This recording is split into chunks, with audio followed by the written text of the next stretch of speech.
함께 하시는 우리 가장 소중한 주님, 우리 찬양 드리고 강의 시작합니다. 나와 함께 하시는 가장 소중한 주님, 영원토록 찬양 받으실 주님. 모든 것이 떠났고 모든 걸 잃었지만 언제나 함께 하신 주. 갈 길 잃어 방황할 때도 고통은 없는 걸 흘러게도 걱정하지 말아라, 염려하지 말아라. 내가 내 영편을 알고 있느니라. 나와 함께 너를 이로할 자뿐 나밖에는 해결을 없나니. 믿고 기도하라, 믿고 행하여라. 말씀하시는 소중한 주님. 아멘. 기도하겠습니다. 은혜로우신 아버지, 은혜와 사랑을 진심으로 감사합니다. 오늘도 우리를 사랑하셔서 귀한 시간을 갖게 해주시고 히브리서의 말씀을 같이 나누면서 수리자 활용할 수 있도록 은혜 주셔서 감사합니다. 오늘도 말씀 날 때 성령께서 우리 지각을 열어주셔서 잘 깨달아지는 은혜가 있도록 우리 하나님 축복해 주옵소서. 시종은 주님께 맡겨오며 예수님의 이름으로 감사하며 기도합나이다. 아멘. 자, 오늘부터 우리 히브리서를 보겠습니다. 우리 지난 시간까지 우리 골로새서를 했습니다만은 기간상 좀 줄여서 히브리서로 바로 넘어가도록 하겠습니다. 자, 히브리서 1장은 그리스도의 궁극적인 우월성과 천사보다 뛰어나신 그리스도에 대한 말씀을 해요. 사실 이 히브리서는 매우 중요한 성격을 가진 책이에요. 물론 성경 중에서 뭐 중요하지 않은 책은 있겠어요. 다 중요하지만 그 중에서도 이 히브리서는 굉장히 중요해요. 히브리서는 신약의 레이기라고 할 만큼 구약 레이기를 신학적 관점에서 잘 해석해 주고 있어요. 그래서 구약의 레이기를 이해하려면 반드시 신약의 히브리서를 같이 봐야 돼요. 그래야 이 본 의미를 제대로 이해할 수 있다. 그러니까 많은 분들이 히브리서를 잘 모르고 레이기를 보니까 그게 무슨 의미인지, 그리고 해석을 할 때 엉뚱한 해석을 할 수 있더라라고 하는 거예요. 특히 이 계시 발전사 쪽으로 관점으로 볼 때에 히브리서는 매우 중요한 책이다라고 이렇게 볼 수 있죠. 사실 이 계시 발전사 쪽으로 보다 보면 성경 어느 한 곳을 보는 거 아니잖아요. 창세기부터 요한계시록까지 쭉 보잖아요. 한눈으로. 그래서 성경이 계시가 어떻게 발전해 갔는가라고 하는 부분을 명확하게 알 수 있죠. 히브리서에 보면 이 모든 것은 예표와 모형과 그림자다라고 하는 말씀을 해요. 그런 의미에서 이 부분은 굉장히 중요한 책이다라고 이렇게 볼 수 있죠. 자, 1번 보시면 1절부터 3절 보시면 구약의 계시의 완성자이신 그리스도. 자, 우리 히브리서 1장 1절부터 3절 같이 보도록 하겠습니다. 1절부터 3절 같이 보죠. 옛적에 선지자를 통하여 여러 부분과 여러 모양으로 우리 조상들에게 말씀하신 하나님이 이 모든 날 마지막 날에는 아들을 통하여 우리에게 말씀하셨으니 이들은 만유의 상속자로 세우시고 또 그로 말미암아 모든 세계를 지으셨느니라. 이는 하나님의 영광의 광채시요 그 본체의 형상이시라. 그의 능력의 말씀으로 만물을 붙드시며 죄를 정결하게 하는 일을 하시고 높은 곳에 계신 지극히 크신 이의 우편에 앉으셨느니라. 아멘.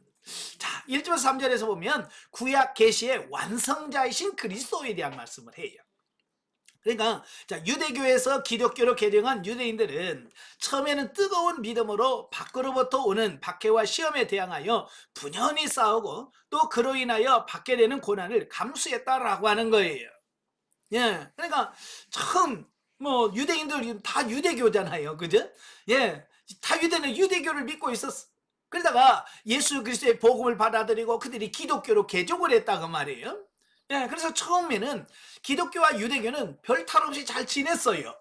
그래서 회당에서 예수님을 전하게 되고 성경 말씀을 가르치고 이제 그랬단 말이에요. 예, 사도 바울도 참 어디든지 전도 여행을 가면 제일 먼저 찾았던 곳이 어디예요? 예, 회당이에요. 왜 회당을 찾을까요? 예, 유대인들이 모여 있잖아요. 유대인들이 있기 때문에 그들에게 복음을 전하는 게 좋은 거예요. 그래서 사도 바울도 가는 곳마다 예, 회당을 찾아서 먼저 복음을 전했고, 예수님도 사역하는 중간중간에 이 회당에 들어가셔서 말씀을 전하셨거든요. 그러니까 초기에는 이 기독교와 유대교 사이에는 별 문제가 없었어요. 근데 시간이 흘러가면서 이제 조금씩 뭐가 교리가 달라지는 거야.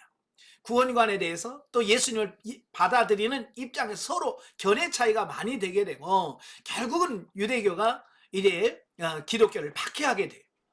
예. 그래서 그때부터 유대교로부터 기독교는 엄청난 박해를 받게 되어지는 어떤 이런 부분들을 보게 돼요. 예, 그래서 그들이 많은 유대인들이 기독교로 개종해서 처음에는 성령 충만했잖아요. 그죠? 성령 충만해서 열심히 신앙생활 잘했어요. 그때는 문제가 없어요. 자, 그런데 세월이 흘러 차츰 그들을 인도하던 지도자들이 세상을 떠나게 되면서 한 사람 한 사람 이제 순교를 하는 거예요. 예. 그다음에 구심점을 잃어서 유대교도들의 교리적 공세와 로마의 육체적 박해로 동요를 일으켰으며 점차 신앙을 버리고 배교하려는 위험한 지경에까지 이르게 됐다라고 하는 거예요. 예, 그러니까 처음에는 열심히 믿었어요. 근데 이제 사도들도 하나씩 죽고 순교당하면서 이제 구심점을 잃어가면서 이제 유대교로부터 또 엄청난 핍박이 생겼잖아요. 유대인들이 제일 무서워하는 단어가 뭐냐면 출교예요. 출교. 근데 출교라고는 유대인 사회에서 아예 내쫓는 거예요. 자, 오늘날은 뭐 한국교회야 뭐 출교당하면 옆에 교회 가면 옆에 교회는 환영합니다 그러잖아요. 지금 우리 한국교회는 출교라는 의미가 별로 없어요. 그러나 유대교에서 출교는요, 사형선고와 같은 거예요. 유대인들과 아예 상종을 안 하는 거예요. 그에게 물건을 팔지도 사지도 않고 대화도 안 하고 인사도 안 하고 아예 그림자 취급을 하는 거 있잖아요. 그런 유대인 사회에서는 이 출교당하면 살 수가 없는 거예요. 그래서 유대인들이 제일 무서워하는 단어가 출교입니다. 또 유대인들이 교회를 박해하죠. 또 로마 정부로부터도 이 기독교를 반사회적 종교로 낙인을 찍어서 교회를 박해하기 시작한 거예요. 그러니까 이 초대교회는 이제 유대 교인들로부터 핍박이 있고 또 로마 정부로부터 박해가 있는 거예요. 그러니까 이 어려우니까 사람들이 무슨 생각을 했겠어요? 여러분도 교회 다니는 힘들면 무슨 생각이에요? 더 잘 예수님 믿어야지 그런 생각합니까? 아이고 그만둬야지 그런 생각하겠습니까? 사람이지라 아이고 이게 교회 좋은 줄 알았더니 더 너무 힘드네. 그만둬야지 라고 하는 생각 사람들이 하나 둘씩 늘어나기 시작했다 그 말이에요. 예. 그래서 배교라고 하는 게 뭐예요? 예, 기독교에서 떠나서 다른 종교로 가는 걸 말하잖아요. 자, 그래서 이때 그 위기 상황을 간파한 본서의 저자는 한편으로는 배교의 위험성을 경고하고 또 다른 한편으로서는 약해져가는 믿음을 회복시키시고 그리스도를 믿는 온전한 신앙 위에서 충성되고 충만한 그리스도인의 삶을 살아가도록 권면하기 위해서 본서를 기록했다라고 하는 거예요. 자, 우리 속담에도 그런 말이 있어요. 김병의 효자가 없다. 그죠? 부모님이 참 아프면 막 자식들이 확 찾아와가지고 막 가죠. 근데요, 한 달, 두 달, 석 달, 1년 가고 2년 가면요, 자녀들이 뭐라고 하겠어요? 왜 안 돌아가셔? 그죠? 아무리 착한 아들도 너무 길면 거기서 그런다면 이 박해도 마찬가지예요. 처음에 왔을 때는 이까이 거야 뭐 라고 생각했지만 그 박해가 길어지니까 1년 가고 2년 가고 3년 도대체 이게 언제 끝나는 거야? 예, 끝날 기미가 안 보이니까 무슨 생각을 했어요? 예? 야, 이거 안 되겠다. 떠나야 되겠다. 그런 생각을 하지 않겠습니까? 그래서 따라서 본서의 저자는 그 목적이라는 게 뭐예요? 뒤에 아까 말했잖아요. 배교 위험성을 경계하고 다른 한편에는 약해져가는 믿음을 회복시켜주기 위한 목적으로 바로 이 본서를 기록했는데, 바로 이걸 달성하기 위해서 그리스도가 존재에 있어서는 사역에 있어서는 성도로 하여금 하나님을 믿고 승리하게 하는 능력에 있어서는 탁월하신 존재라는 것을 논증할 필요성을 느끼고 많은 지명을 할애하여 그리스도의 탁월성과 유대성을 논증하고 있다라고 하는 거예요. 그러니까 이런 거예요. 이 그리스도를 떠나서 다른 종교로 가려고 하는 사람들에게 가면 안 된다. 예. 왜 기독교를 버리고 왜 다른 종교로 가려나라고 할 때 중요한 게 뭐겠어요? 사람들의 마음을 붙잡아야 되잖아요. 그죠? 붙잡는 게 뭐예요? 우리가 믿는 예수님이 훨씬 더 우월하다. 이걸 말을 해줘야 되잖아요. 예를 들어서 이런 거요. 여러분 뭐 핸드폰 자주 바꾸시죠? 핸드폰 가게 가면 그 설명을 하잖아. 이 핸드폰은 뭐가 좋고 이 핸드폰은 뭐가 좋고 막 이렇게 여러 모델을 설명하잖아요. 그리고 지금 내가 갖고 있는 이 핸드폰보다 뭐가 좋은지 그걸 설명을 해주니까 그렇게 좋아요. 그걸 바꿔야지 그러잖아요. 그죠? 그러니까 이런 모든 가게는 뭐예요? 지금 내가 쓰고 있는 것보다 이게 더 훨씬 더 좋습니다. 이게 더 우월합니다. 네? 라고 하는 것을 말해줘야 그런가 보다. 그래서 바꿀 마음이 생기잖아요. 그죠? 마찬가지예요. 지금 기독교를 버리고 유대교로 다시 돌아가려고 하는 사람들에게 돌아가면 안 된다. 왜? 기독교가 유대교와 비교해서 월등하다. 이걸 설명을 해줘야 된다라고 하는 거예요. 예. 그래서 바로 히브리서가 이걸 얘기하고 있는 거예요. 이 기독교가 유대교보다 훨씬 더 탁월하다. 자, 이걸 증명하면서 예수 그리스도에 대해서 말씀해 주시는데 예수님은 존재론적이다. 사역적인 부분이나 능력적인 부분에서 탁월하다. 모든 면에서 탁월하다. 그러니 기독교를 이탈해서 유대교로 돌아갈 생각하지 마라. 그런 말씀을 하는 거예요. 그러니까 뭐 거의 비슷비슷하면 굳이 비싸게 주고 살 필요 없잖아요. 그죠? 핸드폰도 똑같은 뭐 기능 차이가 별로 없어. 근데 가격이 많이 차이나. 그럼 굳이 비싸게 살 필요가 없잖아요. 근데 종교도 마찬가지죠. 유대교에서 믿는 하나님이나 기독교에서 믿는 하나님이나 뭐 똑같다면 굳이 고난 당하면서 교회 다닐 이유가 없는 거죠. 그죠? 탁월한 게 있어야 그 고난을 감내할 만한 뭐가 있어야 고난을 감수하고 있을 거 아닙니까? 그래서 그걸 설명하는 거예요. 자, 본단락은 본서 전체의 서론으로 첫째, 구약의 선지자를 통해서 말씀해 주신 동일한 하나님이 그리스도를 통해 신약의 성도들에게 완전한 말씀을 주셨다라고 하는 것을 먼저 말씀해 주고 있습니다. 그리고 두 번째로 그 말씀을 성도들에게 전달하신 그리스도는 하나님과 동등한 분으로서 창조주이시며 구세주이시며 통치자라고 하는 것을 강조하고 있다라고 하는 거예요. 자, 이처럼 저자가 본문의 첫 부분에서부터 그리스도를 통해 받은 신약의 말씀을 선지자를 통해서 받은 구약의 말씀과 동일한 신적 권위를 가진 동시에 구약의 선지자를 통해서 말씀을 완성케 하는 완전하고 최종적인 것임을 밝혀주고 있다라고 하는 겁니다. 그러니까 구약 이스라엘 백성들은 성경을 굉장히 하나님 말씀으로 받아들이잖아요. 그죠? 그러나 그때 당시 유대인들은 뭐만 갖고 있냐면 구약 성경만 갖고 있잖아요. 그죠? 그래서 사도가 이 저자가 뭐라고 말씀하냐면 너희가 가지고 있는 그 구약 그건 하나님께서 주신 말씀이고 이 그 성경을 완성하러 오신 분이 누구냐? 예수 그리스도다. 그 성경의 말씀을 완성하러 여자의 후손으로 오시는 그분, 그 완성자로 오신 분이 바로 예수 그리스도다. 그래서 구약에서는 천사와 선지자를 통해서 주셨지만 이 신약 성경은 뭐예요? 예수 그리스도 그분이 직접 오셨다. 그리고 그분이 직접 하신 말씀이다라고 말씀해주고 있는 거예요. 자, 둘째 부분에서는 본서의 주제를 반영하듯이 말씀을 전달하신 그리스도는 모든 것을 창조하시고 지배하시며 자기 백성을 구원하시는 구세주이므로 구약의 선지자는 물론 앞으로 언급할 그 어떤 자보다도 탁월하시고 뛰어나다는 것을 총론적으로 선언하고 있는데 그 이유는 그리스도를 배교하고 다시 유대교로 돌아가려고 하는 성도들에게 배교하지 말고 그리스도를 끝까지 믿을 것을 강조하기 위함이다 라고 하는 거예요. 자, 왜냐면 그때 당시 유대인들은 예수님을 모르는 게 아니에요. 유대인은 다 예수님을 알아요. 근데 우리가 믿는 예수님을 아는 게 아니잖아요. 그들이 아는 건 뭐예요? 요셉과 마리아의 아들, 나사렛 출신, 그냥 그 로마에 뭐 하다가 십자가에 못 박혀 죽은 사람, 그러면서도 좀 훌륭한 사람, 그죠? 사람 중에서 좀 훌륭한 사람으로 인식했지, 우리가 믿는 것처럼 하나님이시고 메시아이시고 그리스도시고 성자 하나님이 요걸 인정을 안 하는 거예요. 바로 이제 이런 것을 얘기하고 있는 거예요. 사실 유대교회는 핍박은 없지만 뭐가 없어요? 예수 그리스도, 구세주이신 메시아가 없다 그 말이에요. 그래서 유대교로 돌아가는 사람에게, 야, 유대교로 돌아가면 예수님이 없어? 메시아가 없어? 그리스도가 없어? 여러분, 그리스도가 없다는 말은 무슨 말이겠어요?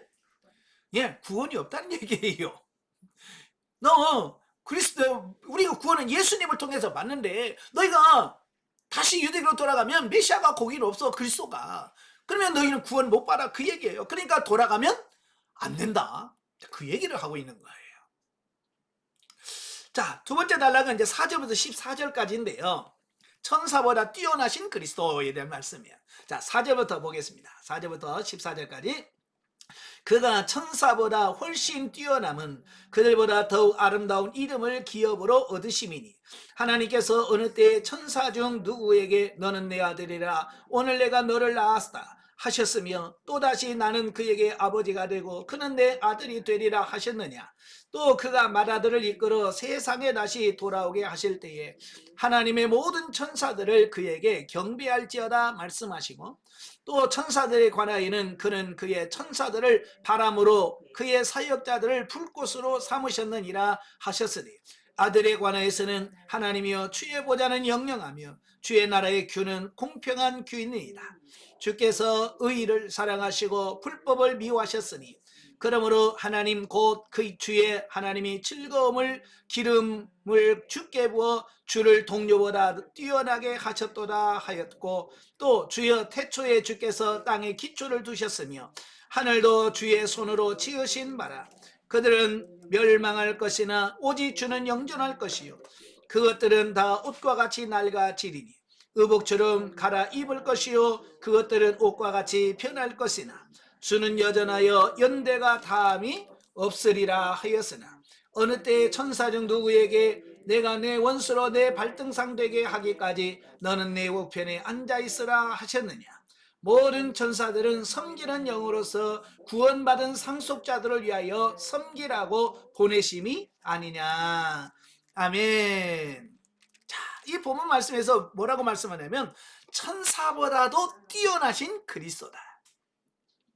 자, 본단락은 그리스도가 모든 피조물보다 뛰어나시며 대제사장으로서 완전한 중보사역을 실천하는 분이심을 구체적으로 증명하며, 이에 대한 성도의 바람직한 자세를 천명하는 본서신의 본론인 1절부터 4절의 13장 17절에 시작되는 곳이다. 특히 본문에서 본론의 전반부인 1장 4절부터 4장 13절까지 해서 그리스도가 모든 피조물 중 유대인들이 가장 으뜸으로 여기는 두 피조물, 그러니까 천사와 모세죠. 그러니까 천사와 모세보다도 더 우월한 존재이심을 논증하는데, 본문은 천사와 비교해서 그리스도의 절대 우월성을 논증하는 1장 4절부터 2장 18절 부분의 일부다라는 겁니다. 자, 유대인들에게 있어서 이 천사는 하나님과 백성들 사이를 중지하는 모세와 같은 강력한 중보자로 여겼다라고 하는 거예요. 그러니까 이 천사를 어떻게 생각하느냐, 이게 이제 중요한 거죠. 유대인들은 이 천사를 하나님과 우리 사이, 인간 사이를 중지하는 그 중보자 역할을 한다. 그러니까 하나님과 우리 사이 중간 매개체 역할을 하는 게 누구냐? 천사다라고 생각을 한 거예요. 그러니까 결국은 뭐예요? 그 천사에게 잘 보여야 되겠죠. 그죠?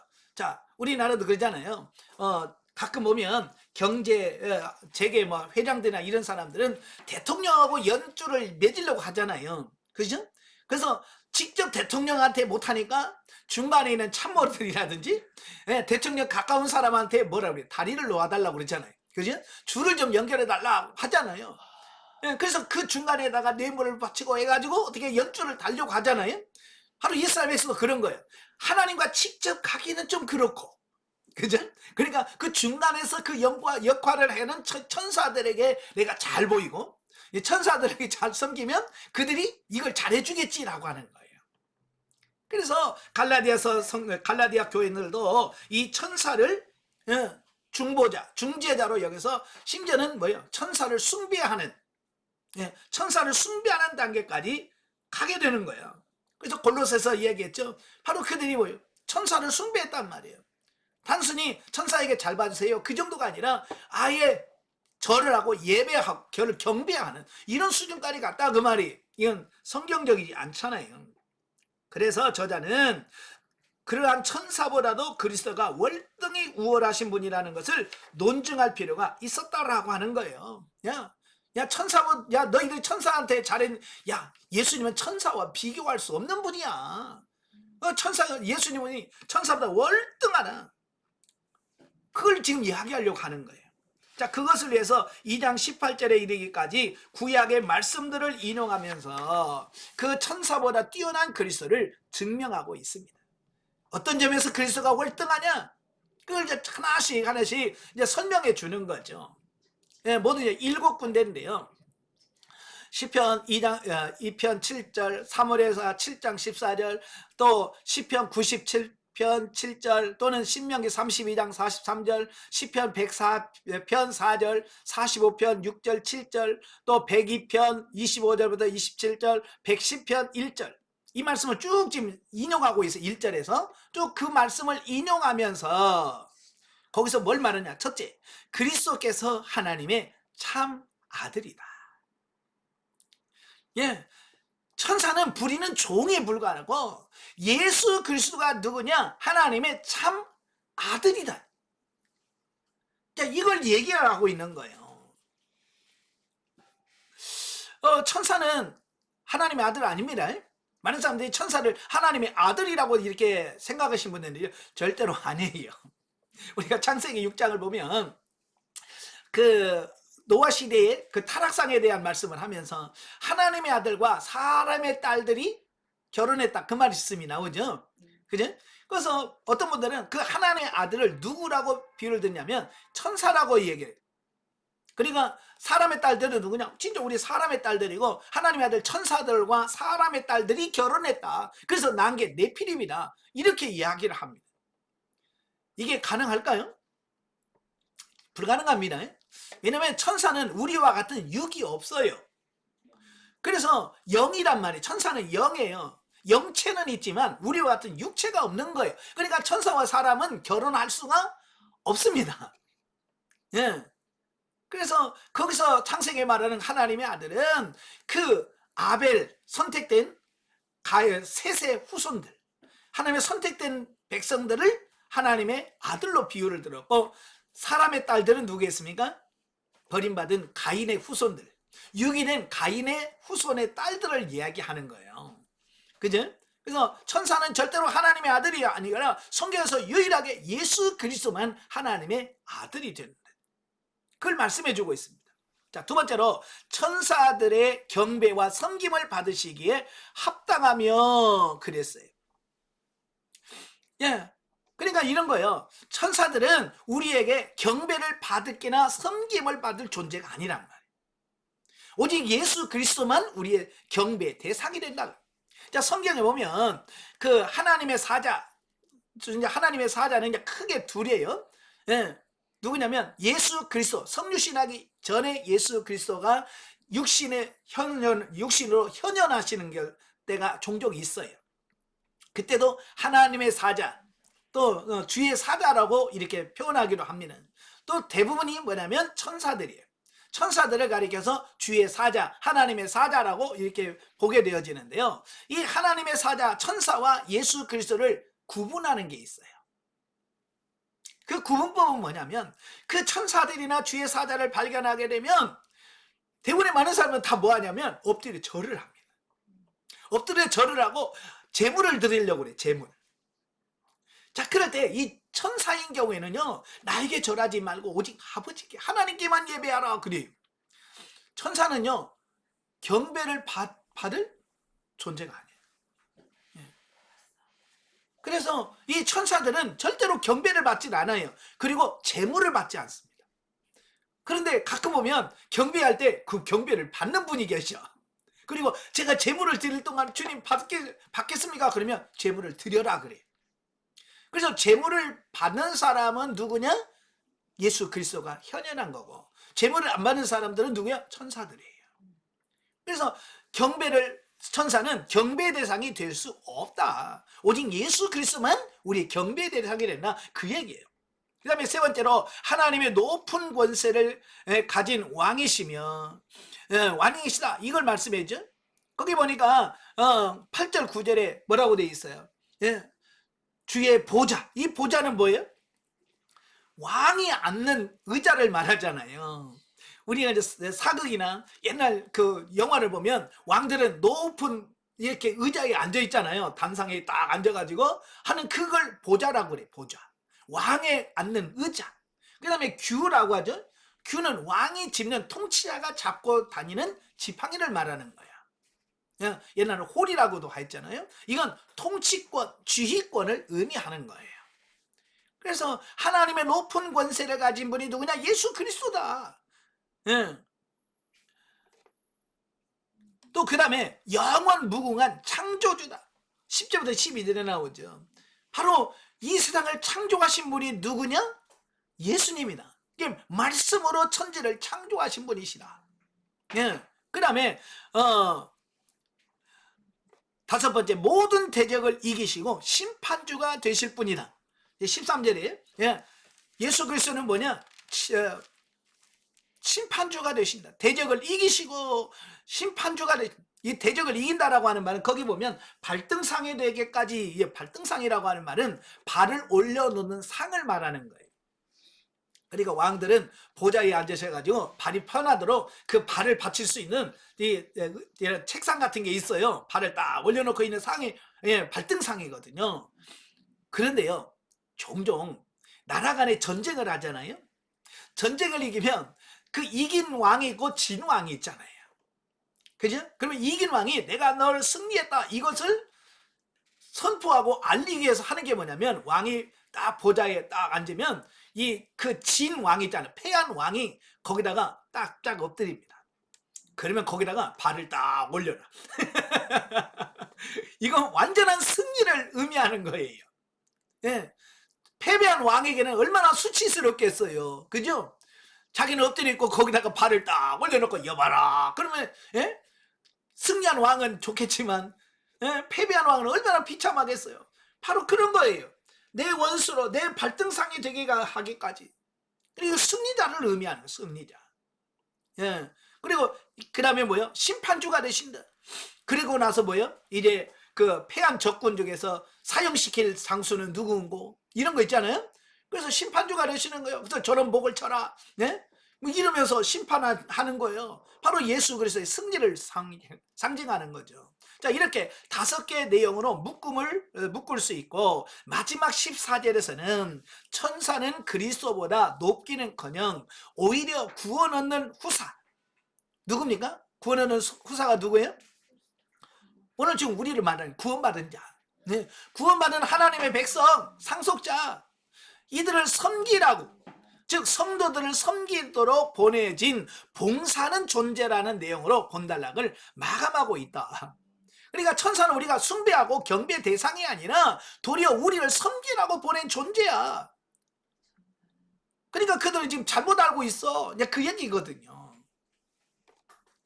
자, 우리는 본문을 통해서 첫째, 예수 그리스도 위에는 하나님과 우리 사이를 중보할 참된 중보자는 결코 없다는 사실을 말씀해주고 있습니다. 그죠? 하나님과 우리 사이에 중간에서 중보자 역할을 할 것은 예수 그리스도밖에 없어요. 그래서 우리 기독교는 유일한 중보자가 누구냐? 예수 그리스도예요. 물론 천주교에서는 중보자가 다양합니다. 카톨릭에서는 중보자가 다양해요. 제일 중보자 역할을 잘하신 분이 누구겠어요? 성모 마리아예요. 그래서 맨날 찬양하면서도 성모 마리아요, 기도하면서 성모 마리아요. 성모 마리아가 중보자가 된다고 얘기해요. 또 그 다음에 성인은 누구냐면 이름 앞에 성자가 붙는 분들이 있어요. 뭐 성 어거스틴, 그다음에 뭐 안토니오, 성 프란시스, 이 성자 붙은 사람들. 자, 이런 사람들은 하나님 앞에 중보자가 될 거라고 얘기를 해요. 그래서 천주교에서는 성 프란시스여 내 기도를 들으시고 그러면서 그들을 중보자로 인정하면서 합니다. 그러나 하나님이 세우신 유일한 중보자는 누구냐? 그런 사람들이 아니에요. 마리아도 인간일 뿐이에요. 오직 예수 그리스도만이 유일한 중보자가 되신다라고 말씀해주고 있습니다. 그래서 다른 이름으로 기도하면 안 돼요. 그죠? 오직 누구요? 예수 그리스도.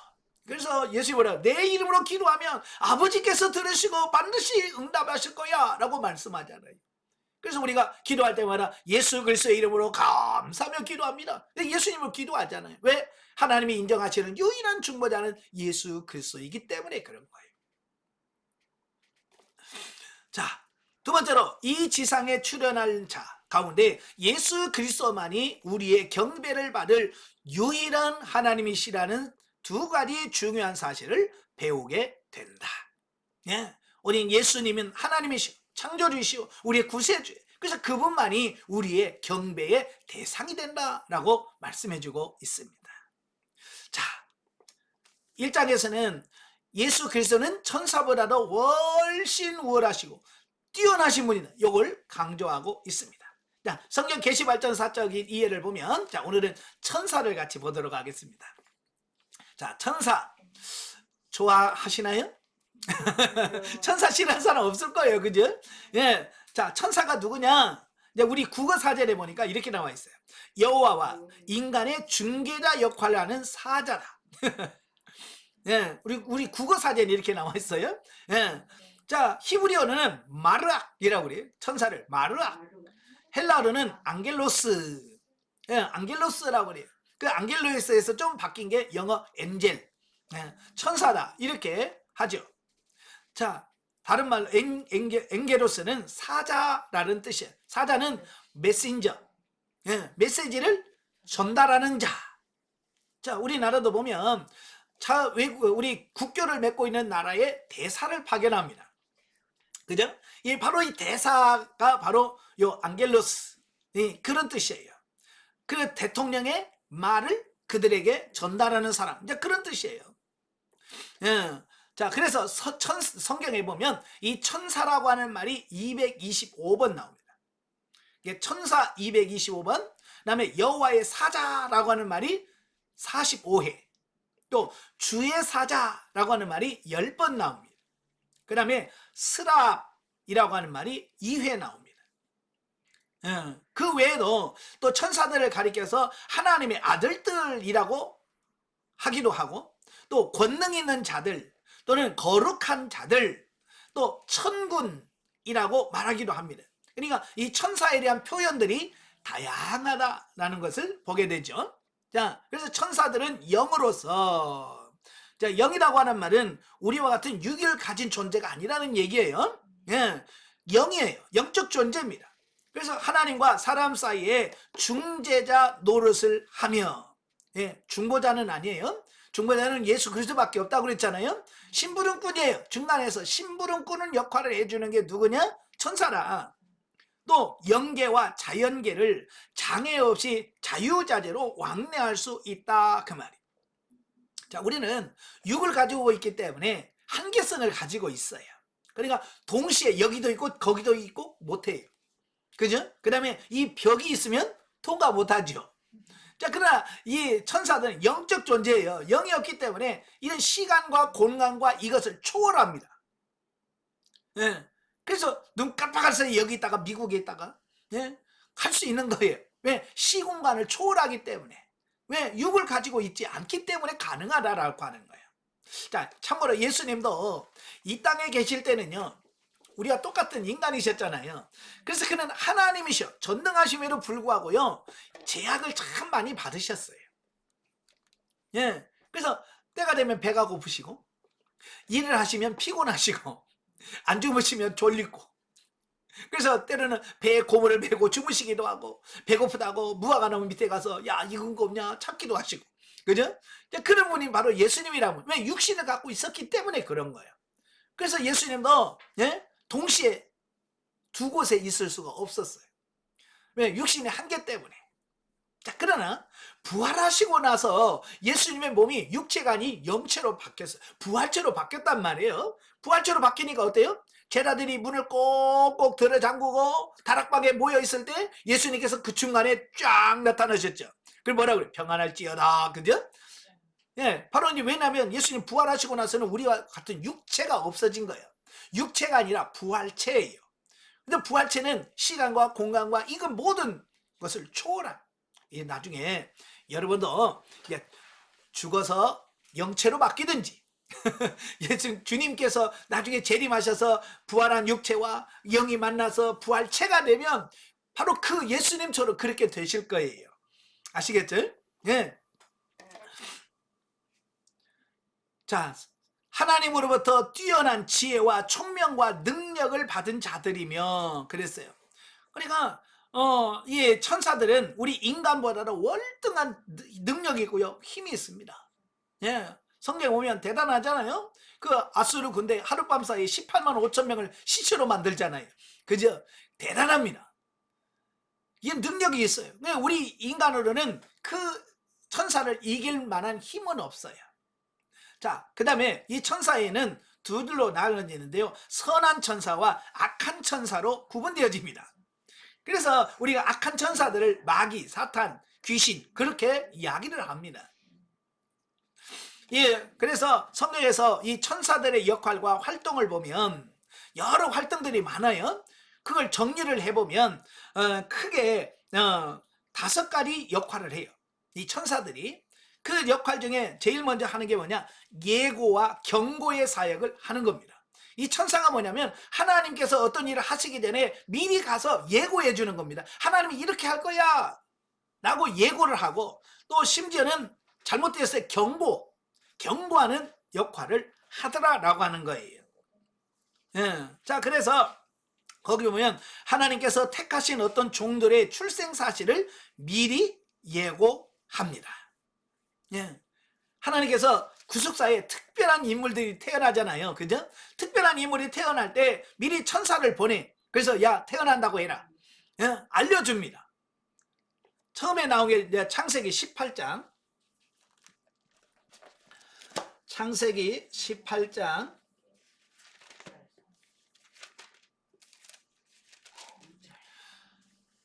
9절에 보면, 18장 9절에 보면 다 같이, 그가 이르되 내년 이맘때에 내가 반드시 내게로 돌아오리니 내 아내 사라에게 아들이 있으리라 하시니 사라가 그 뒤 장막문에 들어서 들었더라. 바로 그 마무리 상수리 나무에 오신 그분이 그 아브라함에게 내년 이맘때 내가 다시 올 텐데 내년에 내 아들을 낳게 될 거라. 아들을 낳게 될 것이라고 이삭의 출생 예고를 해줘. 그의 아들의 이름까지 이삭이라고 해라 라고까지 가르쳐 준단 말이에요. 이게 사람의 출생을 예고하시는. 또 사사기 13장에 보면 2절부터 24절까지 보면 그 마누아라는 사람이 있는데 결혼했는데 자식이 없어요. 바로 그때에 그 아내에게, 마누아의 아내에게 나타나서 뭐라고 말씀하냐면 3절, 여호와의 사자가 그 여인에게 나타나서 그에게 이르시되 보라, 내가 본래 임신하지 못함으로 출산하지 못하였으나 이제 임신하여 아들을 낳으리니. 이게 누구예요? 삼손이에요. 삼손이 태어나기도 전에 그의 부모에게 나타나서 너에게 아들이 있을 것이다 라고 아들 출생을 예고합니다. 자, 그게 실제적으로 성취된 게 나오죠. 또 중요한 게 이제 누가복음이에요. 누가복음 1장 13절에 보면 하나님께서 이 샤가라라고 하는 사람에게 나타나요. 샤가라가 누구냐면 제사장이에요. 예, 제사장인데 그 13절, 천사가 그에게 이르되 샤가라여 무서워하지 말라, 너의 간구함이 들린지라 내 아내 엘리사벳이 내게 아들을 낳아 주리니 그 이름을 요한이라 하라. 예, 세례 요한의 출생에 대한 세례 요한이 탄생하게 될 것에 대한 예언의 말씀을 하고 있습니다. 뿐만 아니라 30절에 가보면 이제 처녀 마리아를 또 만나요. 예. 자, 30절. 천사가 이르되 마리아여 무서워하지 말라. 내가 하나님께 은혜를 입었느니라. 보라 내가 잉태하여 아들을 낳으리니 그 이름을 예수라 하라. 자, 이 역사에서 중요한 어떤 사건을 통해서 하나님의 말씀을 가지고 가서 그들에게 부모에게 너에게 아들이 있을 것이다 라고 미리 예고해 주는 역할을 누가 하느냐? 여호와의 사자 천사들이 하더라 라고 하는 거예요. 자, 이렇게 좋은 것만 하는 게 아니고요. 네, 때로는 경고와 심판도 하셔요. 경고하시는 내용이 창세기 18장 창세기 18장에 보면 16절부터 19장 29절을 보면, 자 19절 다 같이 내가 그로 그 자식과 권속을 명하여 여호와의 도를 지켜 의와 공도를 행하게 하려고 16절 그 사람들이 누구예요? 천사들이죠. 예, 천사들이 거기서 일어나서 소돔으로 향하고 아브라함은 그들을 전송하러 함께 나가니라. 예, 그래서 쭉 이어지면 그 천사가 어디로 가요? 소돔과 고모라 성에 가잖아요. 롯의 집에 들어가잖아요. 롯에 들어가서 뭐라고 그래요? 하나님이 이 성을 심판하실 거다. 예, 이 성을 심판하실 것이다 라고 하는 내용을 선포하고, 실질적으로 그 성에다가 롯이 떠났을 때 그 성을 심판하는 역할까지 하더라라고 하는 거예요. 예. 자, 그 다음에 다니엘서 8장 19절에 보면, 다니엘서 8장 19절 이르되 진노하시는 때가 마친 후에 될 일을 내가 내게 알게 하리니 이 환상을 정한 때의 끝에 관한 것임이니라. 예, 거기서 쭉 이어지면 무슨 말이에요? 역사, 앞으로 어떻게 역사가 진행될 것인가를 가브리엘 천사를 통해서 쫙 가르쳐 주는 겁니다. 그래서 짐승, 그렇죠? 내가 본 바 두 뿔 가진 순양 곧 메대와 바사 왕들이요, 털이 많은 순념소는 헬라 왕이요, 그 눈 사이에 있는 큰 뿔은 곧 첫째 왕이요.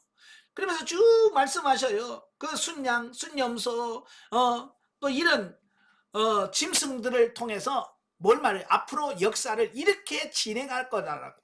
예? 역사를 하나님께서 이렇게 진행해 가실 것이라고 하는 말씀을 직접 하셔요. 저 뿐만 아니라 계시록 1장부터 22장까지 보면 하나님께서 천사를 보내서 뭐예요? 말세에 일어날 여러 가지 일들을 다 알려주십니다. 요한에게. 네, 천사를 통해서 다 알려주셔요. 그러니까 인류 역사 모든 계획과 이 모든 것을 하나님께서 친히 천사들을 통해서 알려주시고 경고하시는 사역들을 하시더라. 그래서 아까 메신저라고 그랬잖아요. 이 하나님의 말씀을 우리 인간들에게 와서 하나님이 이렇게 하신대 라고 선포하는, 전하는 그 역할을 하는 게 누구냐? 천사들이다 라고 하는 거예요. 자, 그 다음에 두 번째로 하는 게 뭐냐? 인도와 교훈의 사역을 합니다. 자, 인도라고 하는 것은 어때요? 지도하는 거죠. 어떻게 해라 라고 지도하는 역할과 교훈, 이건 뭐예요? 우리가 잘못 갔을 때 그걸 잘못 간다라고 가르치고 깨닫게 하는 사역을 말합니다. 예, 특별히 인도에 보면 이제 창세기 28장 창세기 28장 12절부터 15절까지 보면 야곱이 외삼촌 라반의 집으로 가다가 베델에서 잠을 자죠. 돌베개를 메고 잠을 자요. 그때 환상, 꿈을 꾸게 되죠. 그 꿈을 꾸면서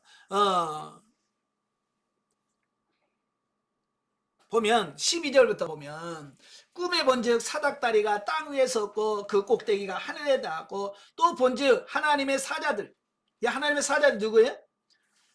천사들이죠. 여기서 말하는 사자는 천사들입니다. 그들이 그 위에서 오르락 내리락 할 거다.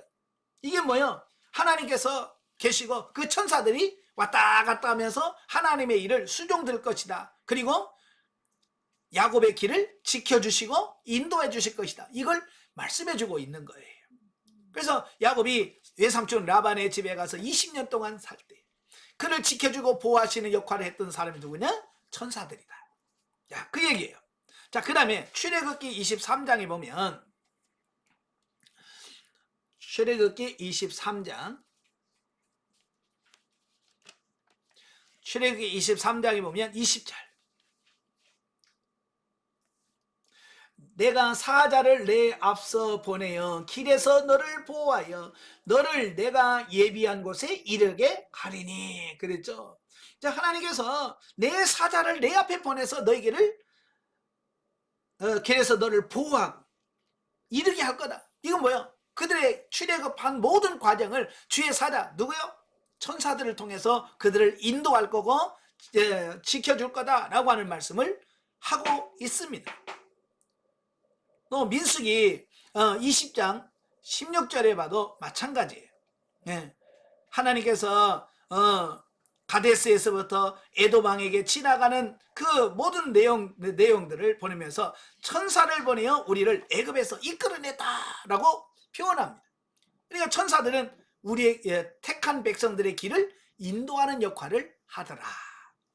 자, 그 다음에 사사기 13장 3절부터 5절까지 보면 아까도 말씀하셨죠. 삼손의 출생과 그의 사역에 대해서 하나님 어떻게 키우기를 원하십니까? 묻죠. 마누아가 이 아이에게 어떻게 해야 됩니까? 그러니까 다시 천사가 나타나서 이 아이는 머리에 삭도를 대지 말고 포도주나 독주를 마시지 말게 하고 나시린으로서 하나님 앞에 살게 해라 라고 가르쳐 주잖아요. 그래서 하나님의 말씀을 받아서 그들에게 잘 가르쳐주는 역할을 하는 거예요. 그 다음에 마태복음 1장 20절 마태복음 1장 20절에서도 마찬가지예요. 예수님이 태어났어요. 그래 헤롯이 죽이려고 그래. 헤롯이 죽이려고 하니까 뭐라 그래? 너 빨리 일어나서 아이를 데리고 애굽으로 내려가라. 피할 길을 가르쳐 주는 겁니다. 그래서 마리아를 데려오기를 무서워하지 말라. 마리아 데려오기를 무서워하지 말라 그러지? 갑자기 같이 잠도 안 잤는데 마리아가 임신했다는 말을 들으니까 깜짝 놀랐잖아요. 그죠? 아마 여러분도 깜짝 놀랄 거예요. 그죠? 그런데 그래서 살짝 끊으려고 하는데 천사가 나타나서 그 마리아 데려오는 것을 무서워하지 마라. 데려와라. 그 아이는 하나님의 아들이다. 이렇게 말씀해 주시는 겁니다. 그 다음에 사도행전 10장 3절부터 5절까지 보면 그 10장 이제 고넬료 사건이 나오는 주인공 고넬료입니다. 기도할 때 천사가 나타나서 뭐라고 그래요? 너 요바에 사람을 보내서 베드로를 초청해서 데려와서 말씀을 들으라 라고 그의 갈 길을 지도하고 인도하는 이런 역할을 해요. 자, 여러분도 마찬가지예요. 여러분이 어떤 길을 갈 때 이 천사를 통해서 여러분의 길을 지켜주시고 인도해 주시고 보호해 주시고 갈 길을 가르쳐 주시는 역할을 누가 하느냐? 천사가 하더라 라는 겁니다. 자, 그 다음에 세 번째 보호와 수호의 사역을 합니다. 수호라고 하는 게 뭐예요? 보호, 수호는 다 지켜주는 걸 말하잖아요. 그죠? 자, 시편 34편 7절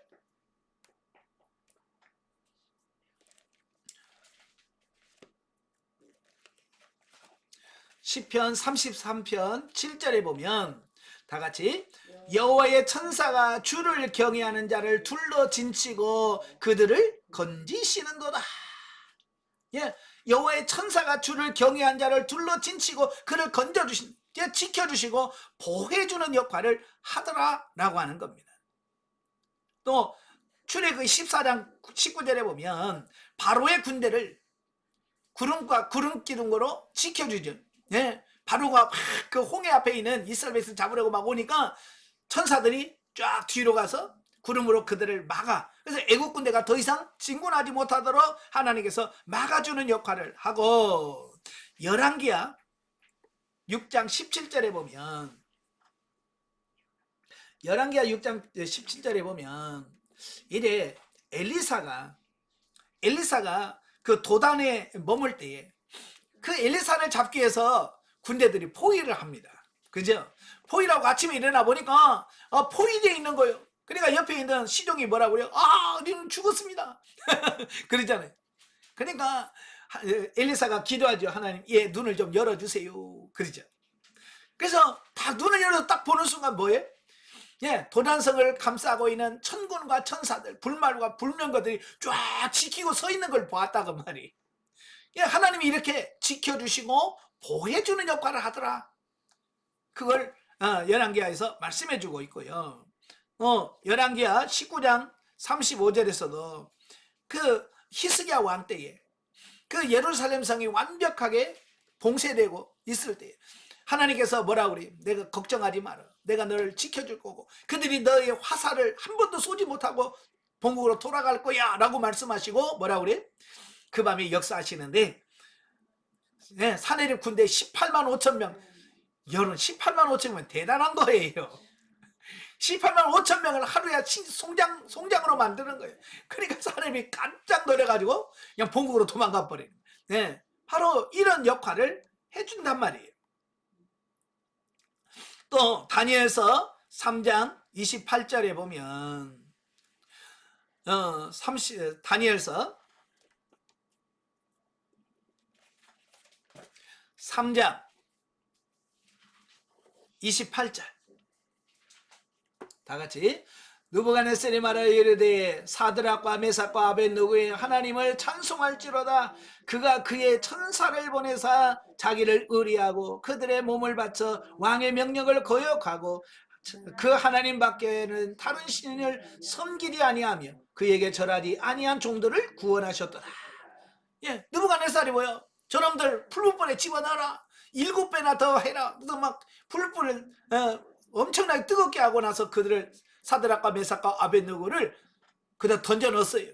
그런데 안 죽었어요. 그걸 보고 느부갓네살이 뭐래요? 여호와가 그의 천사를 보내서 저들을 지켜줬구나. 자, 이렇게 말씀하네요. 이 불 가운데 들어가도 하나님께서 그들을 지켜주신다는 거예요. 또 6장 22절에 보면 다리오 왕 때에 사자 굴 속에 들어가잖아요. 그죠? 굶주린 사자의 굴 속에 던져 넣었지만 어때요? 하나님께서 사자의 입에서 천사를 보내서 그들을 지켜주었다. 바로 이 말씀을 하고 있어요. 그 다음에 마태복음 26장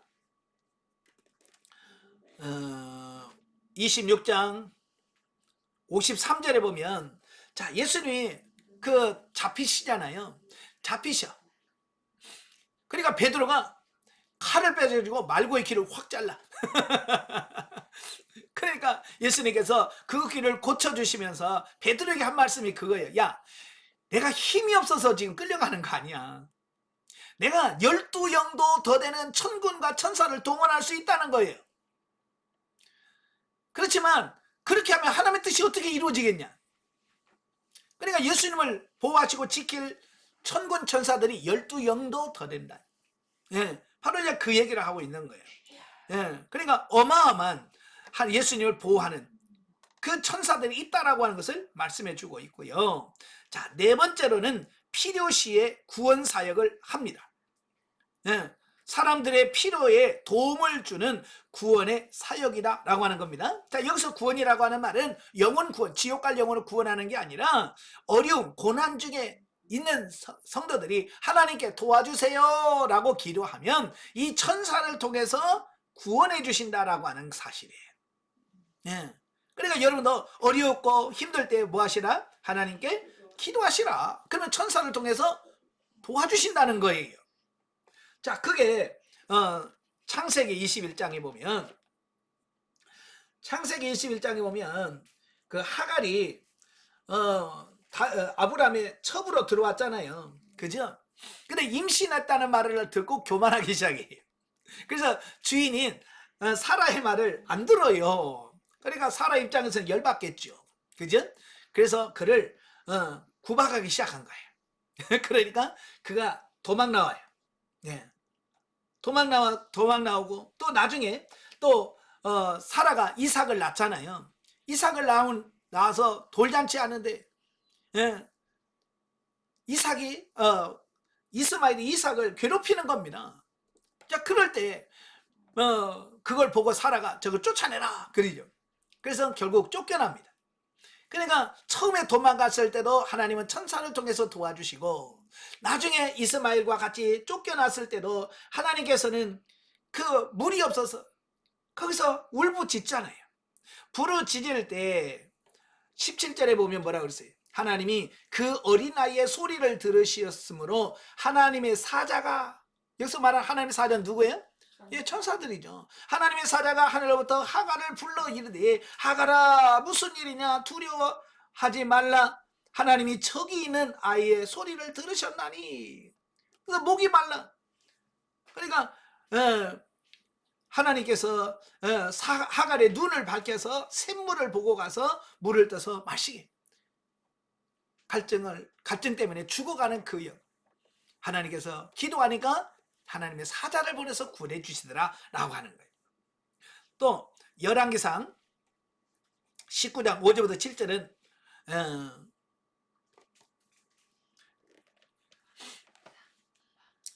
자, 엘리야가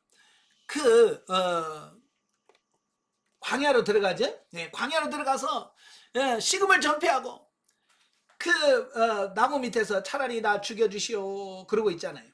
그죠? 로뎀나무 아래에서. 그때 뭐라고요? 하나님의 사자를 보내서 뭐예요? 자, 7절. 여호와의 천사가 또 와서 여루만지며 이르되, 일어나 먹어라. 내가 갈 길을 다 가지 못할까 하노라 하는지라. 예, 천사를 통해서 그 엘리야에게 먹을 것과 마실 물을 공급해 주시는, 자, 이런 부분들을 보게 됩니다. 또 사도행전 5장 19절 또 12장 6절에 10절에 보면 그 베드로가 감옥에 갇혔을 때 그 감옥에서 건져주는 역할을 누가 하느냐? 천사가 하더라. 예. 바로 이런 위급한 상황, 고난 가운데서 하나님이 우리를 건져주시는 역할을 누구를 통해서? 천사를 통해서 하더라라고 하는 거예요. 자, 그 다음에 심판 보호자의 역할을 합니다. 5번째. 그러니까 하나님의 심판을 하실 때 그 심판을 옆에서 도와주는 역할을 누가 하느냐? 이 천사가 하더라라고 하는 거예요. 자, 첫 번째 보면 사도행전에 보면 사도행전 12장 거기 누구냐면 헤롯 왕이 나와요. 헤롯 왕이 아주 교만해요.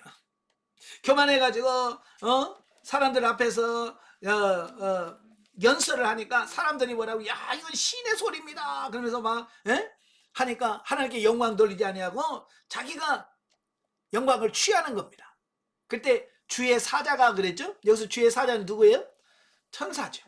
예, 천사가 그 친히 벌레에 먹혀 죽으니라. 예, 하나님의 심판을 직접 가서 실행하는 바로 이런 역할들을 하게 되죠. 그 다음에 마태복음 24장 31절 또 마가복음 13장 27절에 보면 예수님이 재림하실 때에, 예수님께서 재림하실 때에 직접 이 천사들이 그 택한 백성들을 불러 모으는 역할을 하더라는 거예요. 네, 마태복음 24장 31절에 보면 그가 큰 나팔 소리와 함께 천사들을 보내리니 그들이 그의 택하신 자들을 하늘 이 끝에서 저 끝까지 사방에서 모으니라. 예, 하나님의 구원받은 자들을 모으는 역할을 누가 하느냐? 이 천사들이 하더라라고 하는 거예요. 자, 마가복음 13도 마찬가지고요. 자, 계시록 14장, 저기 15장으로 되어 있는데요. 14장입니다. 계시록 14장 17절 다 같이. 또 다른 천사가 하늘에 있는 성전에서 나오는데 역시 예리한 낫을 가졌더라. 또 불을 다스리는 다른 천사가 제단에서 나와 예리한 낫 가진 자를 향하여 큰 음성을 불러 이르되, 내 예리한 낫을 휘둘러 땅에 포도송이를 거두라. 그 포도가 익었느니라 하더라. 천사가 낫을 땅에 휘둘러 땅에 포도주를 거두어 하나님의 진노의 큰 포도주들에 밟으니, 성 밖에서 그 틀이 밟히니 틀에서 피가 나서 말 굴레까지 닿고 1600 스타디온에 퍼졌더라. 예, 마지막 추수. 예, 낫을 들어서 휘두른다는 말은 무슨 말이에요? 예, 심판하시기 위하여 그들을 취하는. 예, 바로 그걸 말씀해주고 있습니다. 자, 이렇게 성경 보면 이 천사들은 다양한 역할을 하더라라고 하는 거예요. 그러나 이들은 뭐요? 숭배 대상이 아니라는 것을 말씀하고 있는 거예요. 그러니까 왜냐하면 오늘은 천사의 존재를 안 믿는 사람들이 많아요. 천사가 어디 있어? 예? 그런데 실제로 있습니다. 예, 천사는 실제로 있고 지금도 우리 눈에 보이지 않지만 우리 앞에서 뒤에서 옆에서 일하고 있다. 열심히 하나님의 사역을 감당하고 있어요. 자, 밑에 결론을 보겠습니다. 천사에 대한 언급은 창세기로부터 계시록에 이르기까지 조직과 역할에 있어서 다양하게 묘사되어 나온다. 이는 성경에서 천사의 존재를 기정사실화하고 있음을 의미한다. 예. 많은 분들이 천사가 그런 게 어딨어 라고 하지만 성경에는 이미 부정하지 않아요. 긍정하고요. 말씀하고 있다 그 말이에요. 그러나 시간이 흐름에 따라서 원시 종교의 신화와 이스라엘 주변의 다신교적인 영향을 받으면서 천사를 숭배하기에 이르렀다라고 하는 거예요. 이건 변질되는 거죠. 예, 변질된 거예요. 그러나 천사는 숭배 대상이 아니라는 거예요. 이걸 잘 기억하셔야 돼요. 예, 실질적으로 이런 역할을 합니다. 그러나 숭배 대상은 아니고 섬기는 영으로서 구원받은 상속자들을 위하여 섬기라고 보냄받은 존재들이다. 오늘 14절에 말씀하죠. 예, 그들은 하나님의 택한 백성들을 섬기라고 보낸 존재들이지 그들은 섬김을 받는 존재가 아니라는 거예요. 자, 교회 시대에 있어서도 천사의 사역은 계속되어지나 가시적인 천사의 활동은 성령님의 사역으로 대체되어 모든 믿는 그리스도인들을 모든 진리 가운데로 인도하고 계신다라고 하는 거예요. 자, 이게 중요한 거예요. 자, 이렇게 구약에서는 천사들이 주로 많은 역할을 하잖아요. 잘 보세요. 천사들이 예표와 모형과 그림자로 사역을 합니다. 그래서 아까 우리가 살펴본 대로 예고도 하고 경고도 하고 또 구원도 하고 보호도 하고 여러 가지 일을 하잖아요. 인도도 하고. 이게 천사가 할 일이에요. 구약시대는 천사가 주로 이 역할을 해요. 그런데 신약시대에 넘어오면 이 성령시대, 교회시대에 넘어오면 이 천사의 사역이 주로 누구에게로 넘어가냐면 성령님의 사역으로 넘어가요. 예, 주로 이 천사가 했던 이 많은 일들의 대부분이 누가 하느냐? 성령님이 대체하신. 예, 왜? 성령 시대니까. 그죠? 성령 시대니까 이게 천사가 아니라 이제 대부분 여러분의 길을 지도하시고 인도하시는 이 모든 일을 누가 하시느냐? 성령님이 하시더라. 그래서 요한복음 16장 13절에 보면 뭐라고 되어 있어요? 모든 진리 가운데로 너희를 인도하실 거다. 예, 인도하시래. 그래서 오늘도 이 성령님, 오늘은 성령 시대니까 이 성령의 지도 인도를 따라서 살아가는 저와 여러분이 되어야 될 겁니다. 자, 그래서 뭐 옛날처럼 눈에 보이는 어떤 가시적인 어떤 천사나 이런 걸 보려고 하지 말고, 이제는 그런 천사가 가시적으로 나타나서 내 아들이 있을 거다 뭐 이런 말씀을 안 하셔요. 천사로 하지 않으셔요. 이전 뭘로 하셔? 성령으로. 성령님을 통해서 하신다 그 말이에요. 그래서 우리가 이제 예수 그리스도를 믿고 성령님과 동행하고 그 성령님과 더불어 지도 인도 받으면서 살아가는 시대가 되어야 돼. 또 천사여 그러지 마세요. 이제 성령님이 여러분 안에 계셔. 여러분 안에 계신 그 성령님이 여러분이 고민하고 갈등하고 있을 때 그분이 여러분의 마음에 감동을 주시고 감화를 주셔서 여러분에게 지도, 인도, 구원에 이르게 하실 겁니다. 그 성령님과 날마다 동행하는 여러분 되시기를 주님으로 축원합니다. 네, 기도하겠습니다. 은혜로우신 아버지, 하나님께서는 이 천사를 통해서 많은 구원의 역사를 이루셨습니다. 그러나 천사는 한시적이고 예수 그리스도와 성령이 임하시기 전까지 특별한 사명을 감당했습니다. 이제는 성령 시대로서 성령님이 그 모든 사역을 대신하고 계십니다. 우리를 구원하시고 우리를 인도하시고 우리의 길을 지도하시고 어려움과 고난 가운데서 우리를 지켜주시며 하나님의 말씀을 친히 우리에게 전달해 주시는 역할을 성령님께서 대신하고 계십니다. 이제 우리가 성령님의 지도 인도를 따라서 날마다 순종해가는 우리 모두가 될 수 있도록 도와주시옵소서. 예수님의 이름으로 감사하며 기도합나이다. 아멘. 하나님께 드립니다.